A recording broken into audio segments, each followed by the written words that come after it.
새사랑교회 성도 여러분, 12월 29일 수요예배를 시작하겠습니다. 이번 주간은 2021년 마지막 주간입니다. 참 세월이 빨리 지나간 것 같아요. 여러분과 같이 이 요한복음을 같이 공부한 시간도 거의 한 2년 가까이 지나가는 것 같은데, 이제 모든 걸 다 이제 거의 종결할 정도로 이제 열심히 달려왔던 것 같습니다.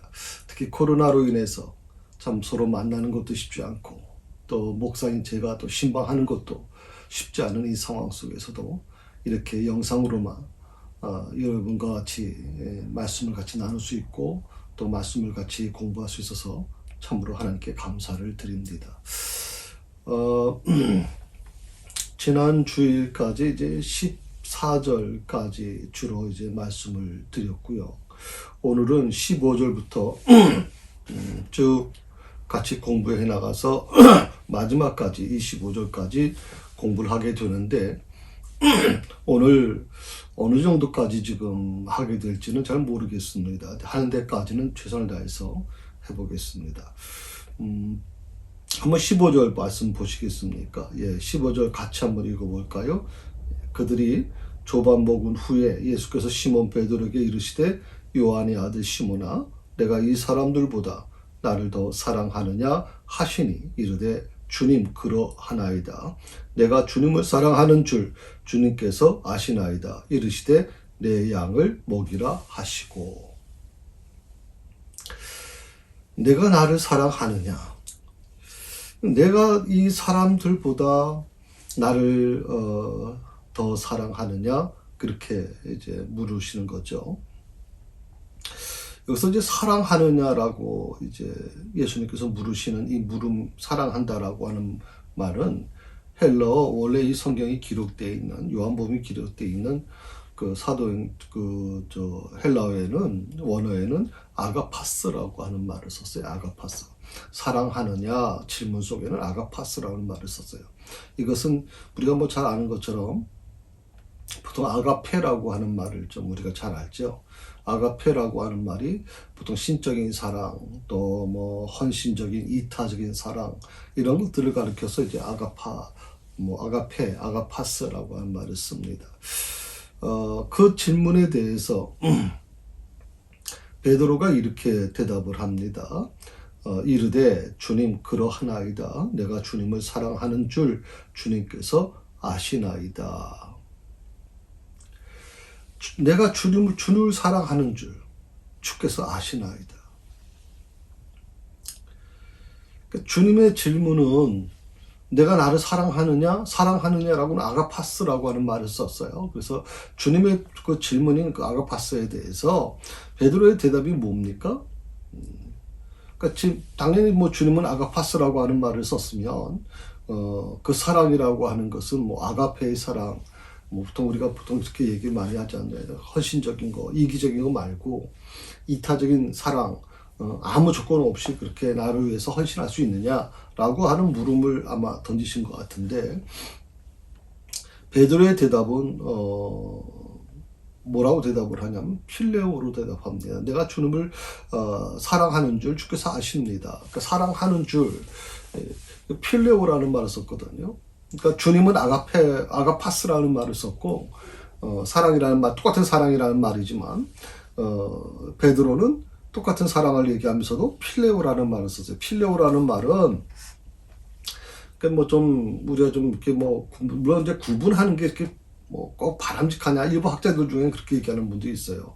그러니까 필레오라고 하는 것은 이제 우정을 가지고 있는 친구들 간에, 아니면 선후배 간에, 스승과 제자 간의 어떤 그런 우정에 관련된 사랑이다, 이렇게 얘기를 하거든요. 그러니까 주님께서 베드로에게 질문한, 내가 나를 아가페적인 사랑, 조건 없는 사랑으로 사랑할 수 있느냐라고 물었을 때 베드로는 뭐라고 하냐면, 저는 그와 같은 사랑으로 사랑하지 못합니다 하는 거예요. 다시 말하면 나는 주님이 나를 사랑하는 것처럼, 아가페의 사랑으로 사랑하신 것처럼 나도 아가페의 사랑으로 주님을 사랑하지 못합니다. 그렇게는 사랑하지 못합니다. 다만 우정으로 사랑합니다를 필레오의 사랑으로.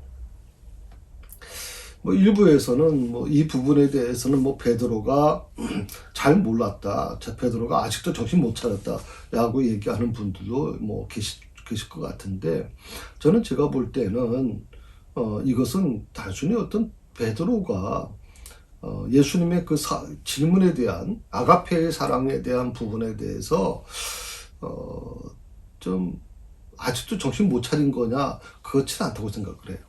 저는 오히려 이거 그 주님이 자신 알잖아요. 세 번이나 예수님을 저주하며 부인했던 이 베드로, 자기 자신도 자기 자신을 용서할 수 없는 그런 베드로인데, 그런 베드로에게 아가페의 사랑으로 사랑하느냐고 물었을 때, 아무 조건 없이 너 나를 사랑할 수 있어? 라고 물었을 때 베드로의 마음에는 어떤 마음이 생겼을까요? 과거라면 충분히 그렇게 얘기했을 겁니다. 걱정하지 마세요, 주님. 나 주님을 아가페의 사랑으로 사랑할 수 있어요. 그렇게 사랑할 겁니다. 다 주님을 위해서 내 생명 다 버릴 수 있습니다. 절대 주님을 죽음으로 몰아가지 않을 겁니다. 절대 잡히시게 하지 않을 겁니다. 그렇게 장담했던 베드로 아닙니까? 그런데 지금은 베드로가 뭐라고 얘기합니까? 저는 아가페의 사랑으로 주님을 사랑할 자격이 없어요. 대신 주님을 우정으로만 사랑할 수 있습니다 하는 고백을 해요. 필로의 사랑으로 사랑할 수 있습니다. 참 겸손해진 거죠. 이런 변화가 지금 베드로에게 일어난 겁니다. 이런 변화가. 그러니까 세 번이나 예수님을 저주하고 부인하고 참 기가 막힌 일을 경험했는데, 베드로가 그 경험이, 그 안 좋았던 경험이 베드로로 하여금 뭘 바꿔놨어요? 변화를 일으켰어요. 낮아졌습니다. 자기 자신을 철저하게 내려놓는 겁니다. 과거의 모습이 아닌, 과거에 자신만만했던 모습이 아니라 이제는 겸손한 모습으로, 주님, 나는 아가페의 사랑으로 사랑할 자격이 없어요. 나는 아무 조건 없이 주님을 사랑한다고 말할 수가 없어요. 왜? 나 지금 한 어린 소녀 앞에서 예수님을 세 번이나 저주하며 부인했던 난데 내가 무슨 조건 없이 주님을 사랑할 수 있겠습니까? 다만 우정으로 주님을 사랑합니다 라고 하는 이 대답인 것이죠.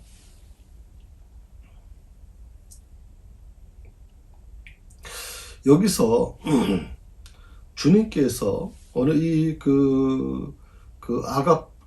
내가 나를 사랑하느냐라고 하는 질문을 세 번씩이나 물으시거든요. 처음에 15절에서 처음에 물으시고요. 이 사람들보다 나를 더 사랑하느냐. 두 번째는 내가 나를 사랑하느냐. 세 번째 17절에서 내가 나를 사랑하느냐라고 물으십니다. 16절에서 얘기했던 대로 두 번째 나를 사랑하느냐라고 하는 그 질문에 대해서 베드로가 뭐라고 대답을 합니까? 주께서 아시나이다 하는 말씀을 하시죠. 사실 첫 번째 질문과 똑같은 질문과 답입니다. 첫 번째도 내가 이 사람들도 나를 더 사랑하느냐? 주님 그러하이다. 16절에서 두 번째 질문이죠. 내가 나를 사랑하느냐? 주님 그러하나이다. 다만 차이가 있다면 이 첫 번째 질문과 두 번째 질문의 차이가 뭐냐면 이 사람들보다 라고 하는 단어가 빠졌습니다. 두 번째 질문에는 이 사람들보다 하는 비교 문구가 빠져 있죠. 그래서 이 두 번째 질문은 다른 무엇과 비교하는 것이 아니라 주님과 베드로 간의 1대1 관계에서 정말 나를 사랑하니? 너 정말 나를 사랑할 수 있어? 라고 하는 질문이 그 안에 있습니다. 첫 번째는 이 사람들보다, 이 사람들은 다 당연히 주변에 있는 제자들이죠. 다른 제자들입니다. 다른 제자들보다 나를 더 사랑할 수 있니? 라고 하는 것은 베드로가 과거의 모습에 그게 있었거든요. 나는 다른 제자들이 다 주님을 버려도 나는 주님을 버리지 않겠습니다. 라고 베드로가 아주 자신만만했잖아요. 그런데 오늘 그 질문 앞에서 오늘 베드로는 솔직하게 이렇게 얘기하죠. 나는 주님의 사랑으로 사랑할 자격이 없어요. 나는 주님을 우정으로 사랑하는 정도밖에 사랑 못하겠습니다라고 아주 몸을 낮춰요. 겸손해졌어요. 두 번째 예수님의 질문은 뭐냐면 이 사람들보다라고 하는 단어를 빼고 비교 문구를 빼고 나서 단독적으로 얘기를 해요. 너와 나, 이 사람들이 아니라 이제 너와 나와의 관계 속에서 너 나를 사랑하니? 라고 묻는 거예요. 너 나를 사랑하니? 너 나를 사랑할 수 있는 거니? 여기도 역시 마찬가지로 아가페라고 하는 말을 썼어요. 아가파스라는 말을. 하나님의 사랑. 정말 모든 것을 내어줄 수 있는 헌신적인 이타적인 사랑으로 나를 사랑할 수 있는 거니? 너 지금까지는 굉장히 이기적으로 사랑했잖아. 너 정말 그런 어떤 뭐 수제자라든지 더 높은 자리에 올라가기 위해서 그렇게 너가 해왔다면 이제는 아무 조건 없이 나를 사랑할 수 있냐고 묻는 겁니다.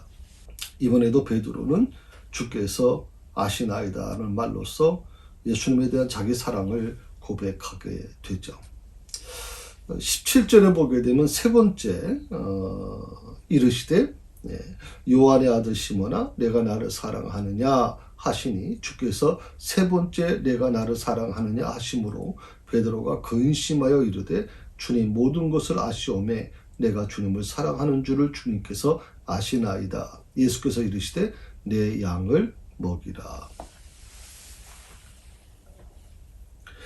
세 번째 질문부터는요, 첫 번째나 두 번째 질문과 좀 달라지죠. 세 번째 질문부터는 주님이 내가 나를 사랑하는 질문에 첫 번째 질문 똑같은 질문입니다. 내가 나를 사랑하느냐? 내가 나를 사랑하느냐? 내가 나를 사랑하느냐? 근데 첫 번째와 두 번째에 내가 나를 사랑하느냐 하는 것은 아가파스라고 하는 아가페라고 하는 이타적인 사랑, 헌신적인 사랑, 하나님의 사랑으로 사랑할 수 있느냐라고 물은 것이라면 세 번째의 내가 나를 사랑하느냐라고 하는 이 사랑은 놀랍게도 예수님께서 필레오라는 단어를 사용하고 계시거든요. 우리가 지금까지 공부하기 첫 번에 말씀드린 것처럼 필로라고 하는 건 우정이라고 얘기해서 우정, 친구 간에, 선후배 간에, 스승과 제자 간의 우정이거든요. 그게 우정의 사랑인데 그 우정의 사랑을 그러니까 베드로는 계속 지금 아가페의 사랑으로 묻고 계시는 주님 앞에서 나는 필로의 사랑으로밖에 사랑 못하겠어요. 주님이 아시는 것처럼 저는 제 아가페의 사랑으로 사랑을 못합니다. 전 그런 자격조차 없어요. 이렇게 고백하던 베드로에게 갑자기 예수님께서 베드로가 얘기하는 필로의 사랑을 다시 세 번째는 필로의 사랑으로 질문하고 있어요. 그래, 너의 사랑은 진정 우정으로서의 사랑이기는 하단 말이냐라고 하는 겁니다. 무슨 말인지 아시겠어요?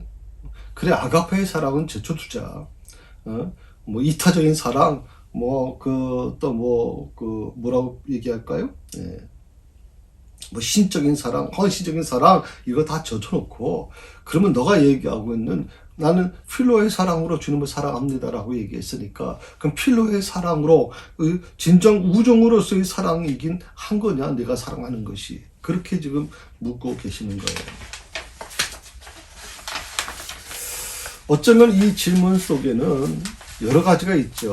그것은 뭐냐면 베드로가 지금 예수님을 세 번이나 저주하며 부인하는 그 과정에 대한 베드로 스스로가 굉장히 힘들었던 과거가 있지 않습니까? 제자들 앞에서도 나서지 못하고 수제자로서의 모든 기능도 상실된 것 같고 또 정말 주님을 너무나 사랑했던 이 베드로가 그래 주님께서 갈릴리에서 만나자고 했으니까 우리 주님을 기다려야 돼. 우리 기도하면서 같이 기다리자. 이렇게 얘기하지 못하죠. 아무것도 베드로에게 남은 게 없는 거예요. 여기서 우리는 주님께서 왜 세 번씩이나 내가 나를 사랑하느냐라고 하는 질문을 던졌을까 하는 거예요. 어떻게 보면 베드로가 주님께서 잡히시던 그 날 밤에 세 번씩 예수님을 부인하게 되죠. 그 부인으로 인해서 베드로는 자신에 대해서 굉장히 실망을 하게 될 겁니다. 뭐 다른 제자들 볼 낙도 없고 수제자라고 하는 예수님께서 자기를 얼마나 믿어줬는데 라고 하는 것에 대한 절망이 더 컸을 겁니다. 그 자신에 대한 실망, 과거에 그렇게 예수님 앞에 뭐 열심히 나는 최선을 다할 것이고 다른 죄는 다 도망가도 나는 절대 그러지 않을 거라고 하는 자신만만했던 베드로의 그 모든 것이 무너지고 자기 자신이 얼마나 초라한 것인가, 예수님을 3번이나 저주하며 부인하는 이런 놀라운 일들, 그 일을 생각하면서 나는 아무것도 할 수 없어. 나는 부족해. 나는 이제 불가능한 거야. 나는 예수님 만날 자격도 없고 예수님 볼 자격도 없어. 라고 그렇게 자기감을 느끼면서 자책하는 이 베드로에게 놀랍게도 예수님은 3번에 똑같이 질문하고 계시는 거예요. 아가파스. 내가 나를 사랑하느냐? 신적인 사랑으로, 헌신적인 사랑으로 나를 사랑하느냐? 내가 나를 사랑하느냐? 그리고 내가 말하는 그 우정이라고 하는 그 사랑으로라도 사랑한 거니? 라고 묻는 그 물음이, 그걸 통해서 예수님은 뭘 하려고 했던 것일까요? 그것은 베드로가 갖고 있는 그 과거에 대한 아픔, 예수님을 3번이나 저주하며 부인했던 거기에서 벗어나지 못하고 있는 거죠. 그 아픔, 과거가 그를 발목을 잡고 있는 거예요. 어떤 일을 하고 싶어도 과거에 나는 이런 모습이야. 나는 예수님을 3번이나 저주하고 부인했어. 다른 제자들도 역시 베드로를 그렇게 봅니다. 베드로 예수님이 그렇게 인정해 줬는데도 불구하고 예수님을 3번이나 저주하고 부인했어. 이렇게 생각할 거란 말이죠. 거기서 벗어나지 못한 이 베드로에게 놀랍게도 그 모든 것들을, 그 과거의 아픔과 과거의 상처와 과거의 그런 해결되지 않았던 그 부분들을 주님 앞에 내놓으라고 하는 거예요. 내가 나를 사랑하느냐고 묻는 물음 앞에서 내놓으라고 하는 거예요. 그래서 주님, 저는 아가페의 사랑으로 사랑할 수 없어요. 제가 사랑할 수 있는 건 우정으로 주님을 사랑할 수는 있습니다. 라고 하는 이 두 번 계속 반복하는 이 과정에서 예수는 마지막에 이렇게 질문하셨잖아요. 내가 우정으로나마 나를 사랑할 수 있는 거냐라고 묻고 계시잖아요. 그 물음을 통해서 놀랍게도 예수님께서는요, 베드로의 마음속에 있던 과거의 상처를 치유해 주시려고 하고 있어요. 과거의 상처. 그 상처에서 벗어나지 못한 채 아무것도 할 수 없는, 그저 그 베드로가 할 수 있는 일은 과거에 그냥 바닷가에 나가서 물고기 잡는, 예수님 만나기 전에 그런 모습으로 돌아갈 수밖에 없는 그런 모습, 그런 베드로의 모습을 예수님은 너무나도 아프게, 안타깝게 생각하셨을 것 같아요. 그래서 그 상처를 치유해 주고자 하셨다. 사실 인간적으로 보면 용서가 잘 안 되죠. 우리 세상살이가 그렇잖아요. 너 나를 이렇게 3번이나 부인하고 있어? 나 배신할 수 있어? 많은 사람들이 과거의 상처들, 요즘에 나는 자연인이라고 하는 그 프로가 있어요.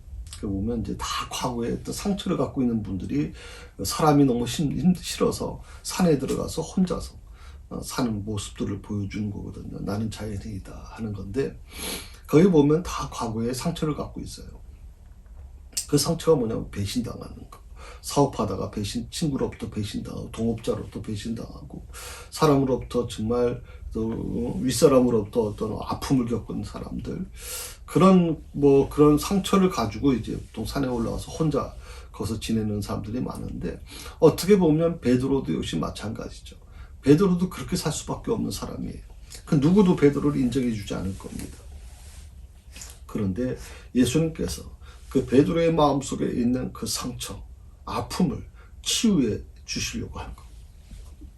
그 과거의 상처가 치유돼야, 과거의 그 아픔이 치유돼야, 그의 마음을 사로잡고 있는, 아주 가득 채워져 있는 죄책감, 또 자괴감이 빨리 해결돼야 베드로가 새로운 일을 할 수 있으니까. 이거는 말입니다. 2000년 전입니다. 2000년 전에 이미 예수님은 지금 요즘 현대 상담 심리에서 아주 중요하게 제기하는 게 바로 이 부분이거든요. 과거의 상처를 치유해주는 프로그램. 보통 이것은요, 요즘에 정신과 의사들 같은 경우에는 뭐 정신과 의사가 아니더라도 요즘엔 상담학을 공부하신 분들이 뭐 한 시간에 얼마씩 받고, 우리나라는 조금 덜합니다만 미국 같은 경우에는 한 시간에 그 비용이 엄청납니다. 그거 받고 그 시간 동안에 들어주는 겁니다. 예.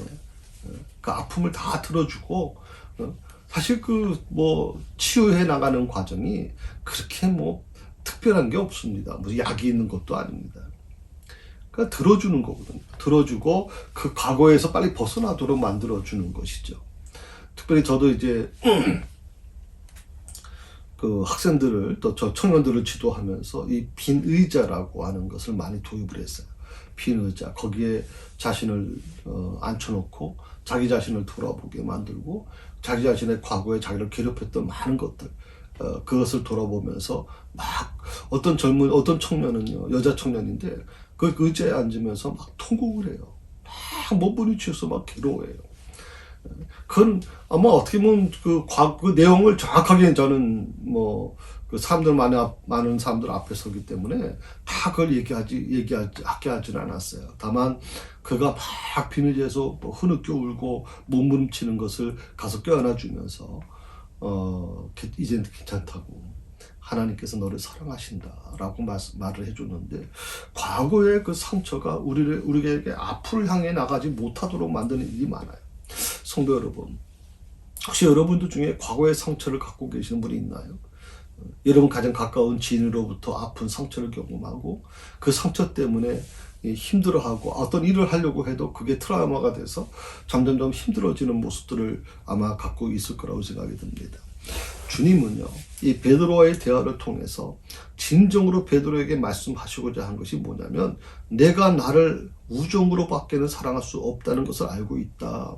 그럼에도 불구하고, 그러니까 내가 나를 아가파스, 하나님의 사랑, 신적인 사랑, 이타적인 사랑으로는 사랑할 수 없다는 것도 나 알아.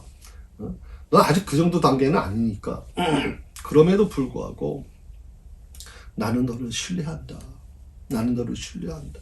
내 양을 내게 맡길 것이라고 말씀하고 있어요. 여기서 중요한 게 뭐냐면,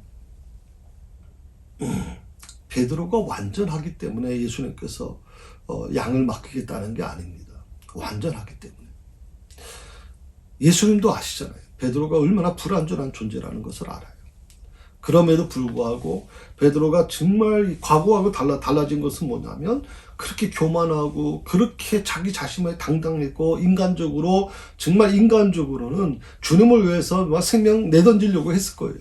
그런 마음은 갖고 있지만 아가파스의 사랑을 알지 못하는 이 베드로에게 예수님은 바로 이 과정, 과거에 그 세 번이나 예수님을 저주하며 부인했던 그 과정을 통해서, 너가 완전하기 때문에 내가 너를 인정해주고, 내가 완전하기 때문에 내가 이 사역을 다시 주는 거 아니다.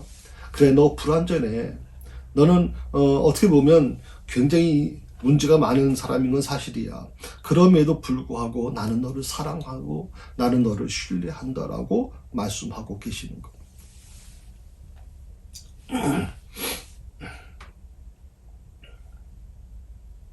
그리고 놀랍게도 주님께서 내 양을 내게 맡길 것이라고 말씀하시거든요.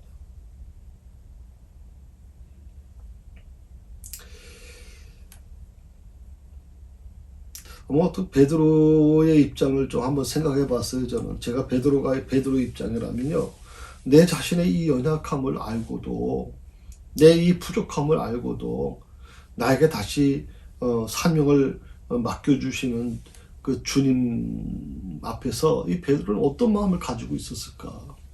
어떤 생각을 가지고 있었을까? 그가 다시 부르심에 응답받을 수 있었던 것은 완전해졌기 때문이 아니에요. 과거로부터 아직도 벗어나지 못했던 이 베드로에게 과거로부터 벗어나도록 만들어주시고, 그리고 비록 불완전하지만, 완전하지 않지만, 비록 부족하지만 내가 이렇게 겸손한 마음으로 일을 하려고 하면, 겸손한 마음으로 나를 따르려고 하면 그것으로 족하다. 저는 이게 바로 기독교의 신앙이라고 생각합니다. 기독교의 신앙에 대해서 많은 사람들이 무슨 믿음에 대한 부분을 얘기하고 무슨 은사에 대한 부분을 얘기하고 마치 뭐 자기 자신이 뭐 하나님께서 자기에게만 지통 계시를 주신 것처럼 그렇게 얘기하는 분들이 계세요. 여러분, 하나님을 살아가는 과정에는요, 사람마다 조금씩 다르긴 합니다만은 오늘 베드로 같은 사람도 예수님께서 그 과거를 묻지 않으시고 과거를 덮어주잖아요. 그리고 그 과거의 아픔에서 치유시켜 주시잖아요. 완전하기 때문이 아니에요. 불완전함에도 불구하고 그의 그 교만한 성격이 사라지고 겸손한 마음으로 돌아섰을 때 예수님은 그에게 주님의 양을 맡기는 목양을 맡기는 그런 놀라운 은혜를 허락해 주시거든요.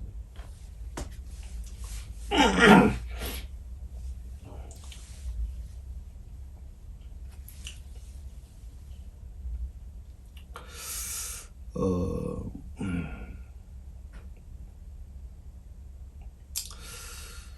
17절에 보게 되면 이제 그 마지막에 이제 그 부분이 나옵니다. 그 예수께서 이르시되 내 양을 먹이라 하는 말이 나오죠. 어린 양이라고 하는 이 부분은요,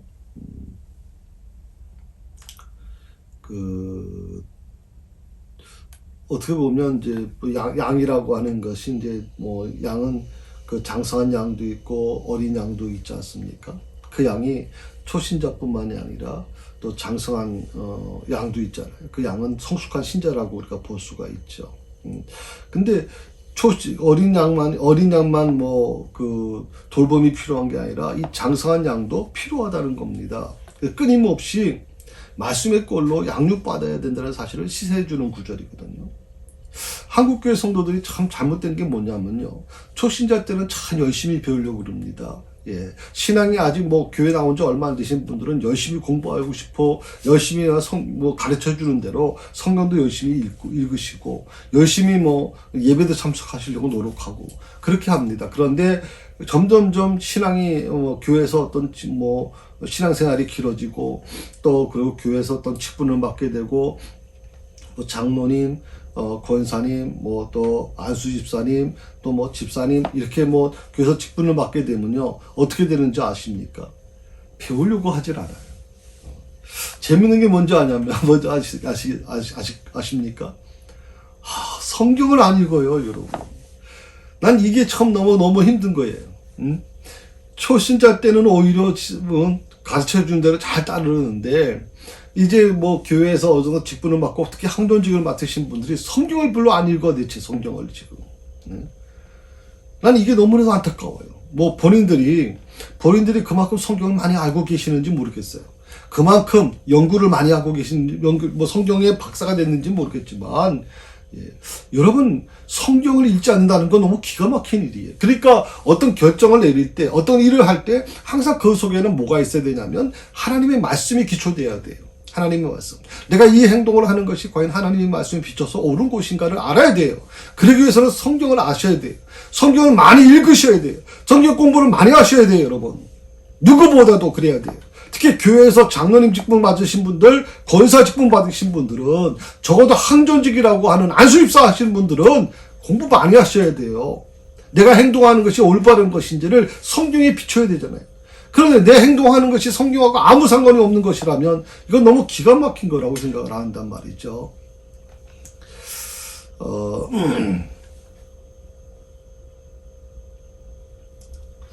그래서 우리 그 교회 구성원들은요, 믿음이 연약하던 믿음이 강하던 그건 구분하지 마시고요, 막론하고 말씀의 꼴로 양육돼야 돼요.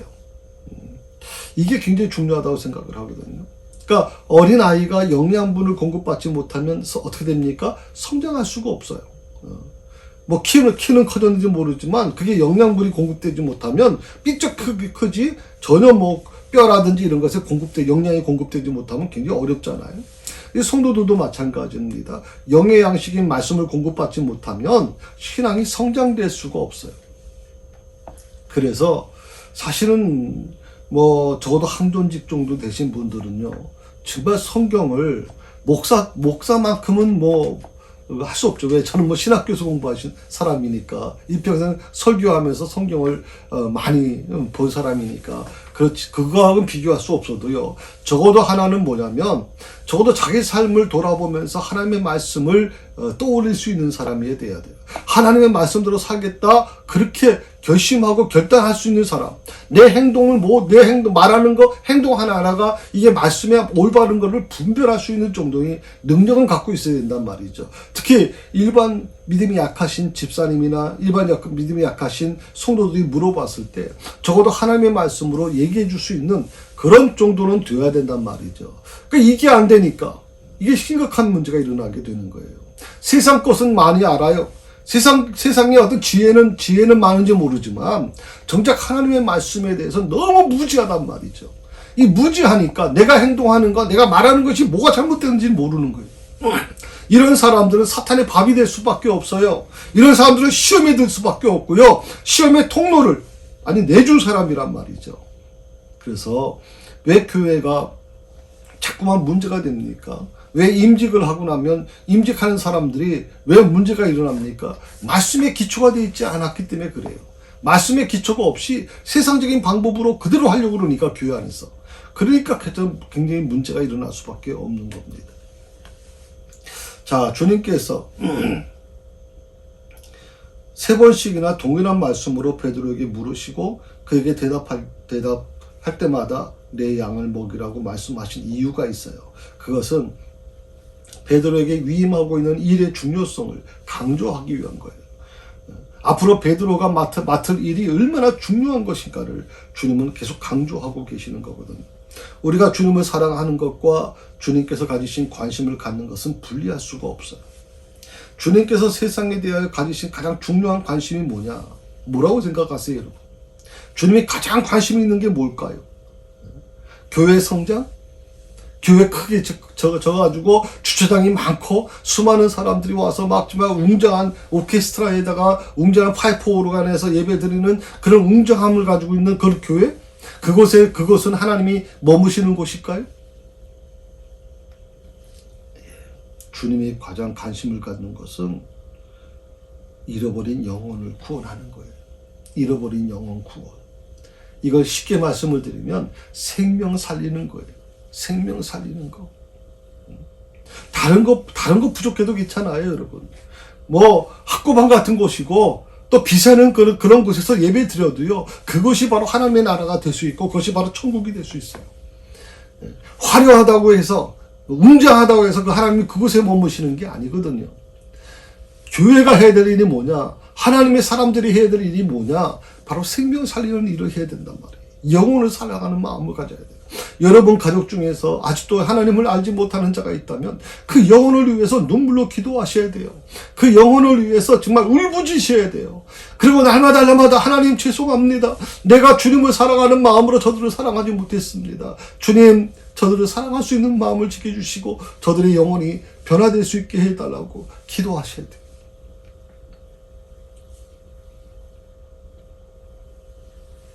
그래서 주는 베드로에게 동일한 내용의 말씀을 거듭해서 말씀하신 것이죠. 베드로에게 영혼을 구원하고 돌보는 일의 중요성을 강조하신 겁니다. 저는 교회가 회복해야 될 게 바로 이 부분이라고 생각해요. 특히 주일날 제가 송년 주일날 말씀을 드리면서 교회가 하는 일이 뭐냐, 교회는 생명을 살리는 곳이다라고 제목으로 제가 말씀을 드렸잖아요. 교회는 생명 살리는 곳이다. 교회가 제일 정말 교회가 회복되어야 될 게 뭐냐면 성장보다 더 중요한 것이, 건물보다 더 중요한 것이 뭐냐, 바로 영혼을 구원하고자 하는 마음. 영혼을 구원하고자 하는 마음. 영혼을 불쌍히 여기는 마음.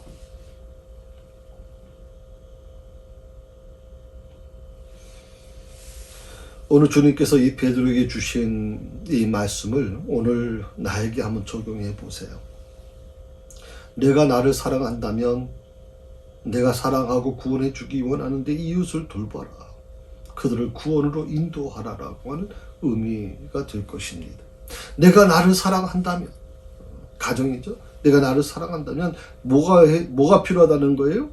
우리가 예수님을 사랑하기 때문에 뭐 예수님을 사랑하는 마음으로 뭐 헌금도 많이 드리는 것도 물론 중요하죠. 교회 뭐 봉사 열심히 하는 것도 중요하고 충성하는 것도 중요합니다.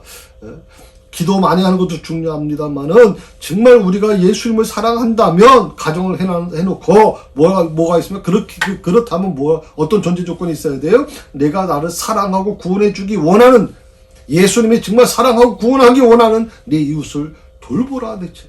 그 영혼 하나하나를 좀 끌어내라 그랬죠. 아직 예수 믿고 나서 교회 생활 하다가 실족하고 교회 나오지 않는 사람들을 좀 찾아다니면서 좀 돌봐주라 그랬죠. 나 혼자 예수 믿고 우리끼리만 예수 믿고 우리끼리만 뭐 만나서 즐겁게 대화하고 주일날 그것보다 더 중요한 것은 그곳에 참여할 수 없는 사람들, 그곳에 어떤 이유 때문에, 과거의 어떤 문제 때문에 교회를 떠나서 혼자 신앙생활 한다고 그러지만 그 신앙생활 하는 게 아니거든요. 그런 사람들을 구원으로 인도해 나가는 사람들, 그게 바로 오늘 하나님께서는 바로 나에게 맡겨주신 문제라고, 일이라고 생각을 합니다. 물론 일반 주석가들 사이에서는 이 아가파오와 또 필레오라고 하는 이 단어가 뭐 큰 차이가 없는 거다라고 얘기하는 분들도 계십니다. 그래서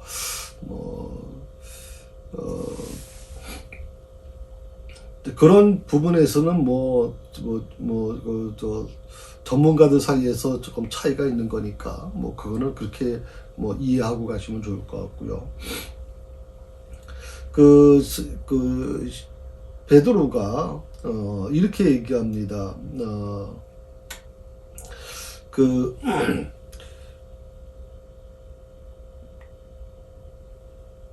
내가 나를 사랑하냐라고 하는 그 물음 앞에서 베드로가 뭐라고 얘기하나요? 17절에 보게 되면 베드로가 근심하여 이르되 주님 모든 것을 아시오매, 모든 것을 아십니다. 주님은 모든 것을 아십니다. 그 의미를 이 의미를 곧이곧대로 받아들이게 되면 주님의 신성을 강조하고 있는 것이 되는데, 결국 베드로는 그거죠. 당신이 그렇게 주님 하나님이시라면, 당신이 하나님이시잖아요. 그러면 내 마음이 어떤지도 주님은 아시잖아요.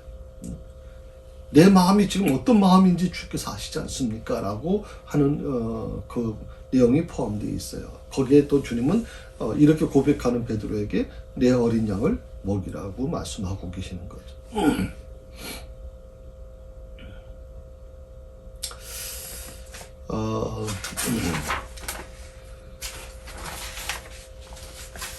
오늘 내 양을 먹이라라고 하는 이 부분은 조금 더 추가 설명이 좀 필요할 거라고 생각이 듭니다. 그래서 다음에 한 번 더 이 부분을 가지고 좀 말씀을 나눌 것이고요. 다만 이제 다음 주일날은 제가 간지로 내년부터 공부할 부분을 같이 여러분 나누려고 합니다. 그래서 제가 이 코로나 팬데믹 상황이 지금 벌써 2년째 접어들지 않았습니까?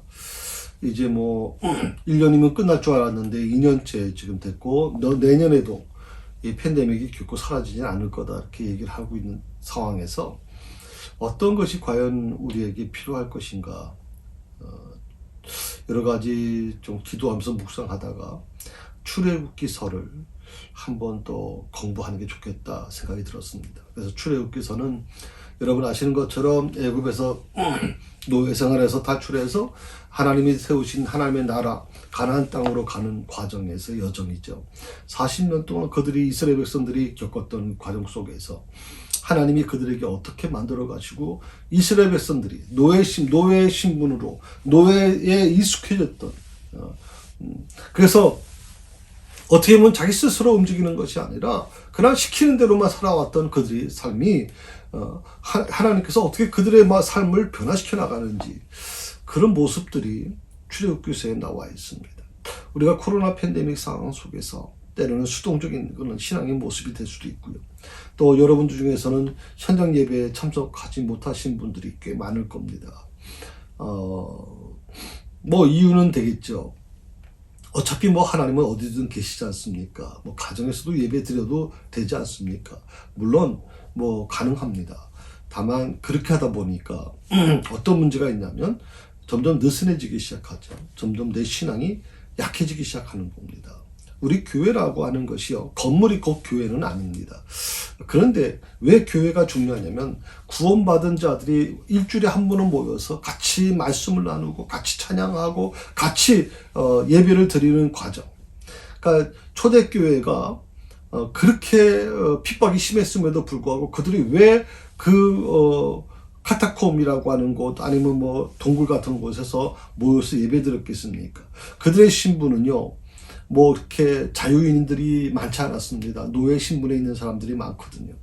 노예 신분이라고 하는 것은 거의 뭐 그 주인의 손에 의해서 뭐 생사혈탁권이 쥐어져 있는 기가 막히는 그런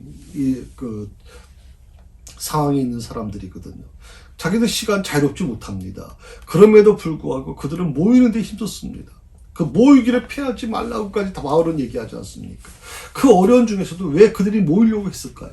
그러나 혼자 가슴에만 담아두고 혼자서 빈 뭐 공간에 가서 그냥 기도하고 하면 되잖아요. 그런데 왜 그들이 모이는 데 힘썼습니까? 왜 그들이 그곳에서 성찬을 하고 그것에 세례를 받고 그것에서 그렇게 위험함에도 불구하고 왜 그들이 그 모임을 가지려고 했을까요? 그것이 바로 오늘 말씀 속에 나타나는 바로 이 부분입니다. 그래서 오늘 한 번 더 이 부분을 공부하면서 주님의 뜻이 뭔지를 분별하기를 원하고 특별히 그 출애굽기서는 바로 그것을 우리에게 좀 근본적인 것을 해결해 줄 수 있는 기회가 아니겠나. 그래서 우리 자신에게도 그런 도전이 임했으면 좋겠다 생각이 들어서 내년 2022년은 출애굽기서로 같이 공부를 나누게 될 것입니다. 여러분 수고 많으셨습니다. 그리고 비록 요한복음을 이제 한 번 더 공부를 하겠지만 마무리돼 가지만 여러분에게서 이 요한복음이 여러분에게는 큰 위로가 되고 또 축복의 말씀이 되었기를 바랍니다. 기도하십시다. 하나님 아버지 감사합니다. 사실은 예수님을 3번씩이나 저주하고 부인했던 베드로, 그토록 주님을 위해서 내 생명 내던지겠다고, 주님 절대 위험에 빠뜨리지 않겠다고, 이 모든 제자들이 다 도망가도 나는 절대 주님을 버리지 않겠다 자신했던 베드로. 그러나 현실에 처해보자 보니까 한 어린 소녀의 물음 앞에서 그는 철저하게 예수님을 부인합니다. 그리고 마지막에는 예수님을 저주까지 하는 참 기가 막힌 일을 저지르게 되죠. 아버지 하나님, 베드로가 어떤 마음이었을까요? 정말 주님 앞에 설 수도 없고 자기 자신이 이렇게까지 주님을 배신했다는 것이 너무나도 자기 자신이 용서가 안 됐을 겁니다. 그런 베드로를 하는 예수님은 끌어안으십니다. 그런 베드로에게 내 과거를 이제는 묻어두고 이제는 내가 주는 사역을 내가 주는 또 다른 사명을 위해서 감당해라. 오늘 놀랍게도 베드로는 놀랍게 변화됩니다. 아가파스로 나를 사랑할 수 있냐고 묻는 주님 앞에 필레오로밖에는 나는 사랑할 수 없어요. 나는 우정으로밖에 사랑할 수 없다고 고백하는 이 베드로의 모습 속에서 이렇게 낮아질 수 있고 이렇게 겸손해질 수 있다는 것을 다시 한번 깨닫습니다. 주님, 우리의 과거의 많은 아픔과 고통이 나를 지배하지 못하게 하시고 그것 때문에 주님의 일을 하는데 아버지 거친 돌이 되지 않도록 도와주시고 정말 생명 영혼을 살리는 일에 최선을 다할 수 있도록 새사랑 교회가 그 일을 감당할 수 있도록 축복하시고 여기 성도들 모두가 정말 영혼 살리는 것에 자기 모든 것을 다 헌신할 수 있도록 인도하여 주시옵소서. 예수님의 이름으로 기도드립니다.